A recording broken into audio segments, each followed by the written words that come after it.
ជំរាបសួរពុកម៉ែបងប្អូនប្រិយមិត្តទាំងអស់គ្នាបាទនេះឃើញទេបងប្អូនឃើញទេនេះបាទនេះជាម្ទេសបាទម្ទេសវែងដែលយើងទិញពីផ្សាររាល់ថ្ងៃហ្នឹងអញ្ចឹងបាទបងប្អូនទិញពីផ្សារមកក្របវា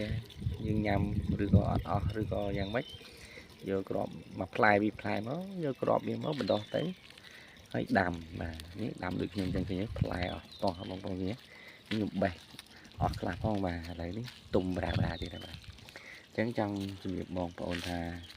កាលណាយើងលពឹសដៃបាទលពឹសដៃផ្ទៃឆ្អែតបាទតែនឹងលពឹសដៃមានប្រយោជន៍ផ្ទៃឆ្អែតបាទតែមានពេលលពឹសដៃមួយទៀតអានេះត្រូវបានគេវាយបែកមាត់ហើយអានេះគឺខ្ញុំដាំខាត់ណាហើយអានេះពេញប៉ោះបាទពេញប៉ោះ cherry ដាំទូទូនៅឡើយបាទដាំវាអានេះមួយរយៈក្រោយទៀតមិនបានផលបាទទៅបានតិចទេនេះនាំបងប្អូនមើលនេះវិញបាទអូខេអានេះស្អីគេបាទខាត់ណាបាទដើមខាត់ណាយើងយកឆាមីឆាសាច់គោអីហ្នឹងបាទទេអត់តោះបាទដាក់ដាំតែធុងទឹកខូចធុងទឹកយើង20លីត្រខូចហ្នឹងបាទអញ្ចឹងហ្នឹងគឺធ្វើដៃផ្ទៃឆ្អែតបែបហ្នឹងបាទចាស់យើងថាអញ្ចឹងល្អណាស់បងប្អូនអើយអានេះគាត់តែឃើញប៉ុណ្ណេះក៏ទំនងបានសាច់គោអីហ្នឹងអស់តោះតែម្ដង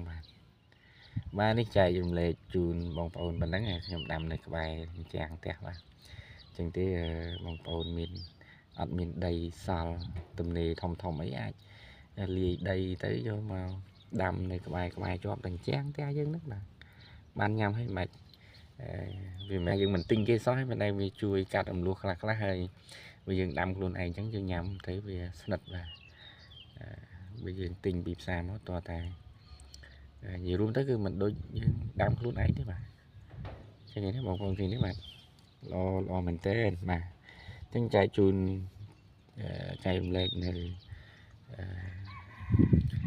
សកម្មភាពមួយចំនួននៃការដាំដុះរបស់ខ្ញុំនៅក្បែរផ្ទះបាទចឹងបងប្អូនអាចយកទៅទស្សនាមើលទៅ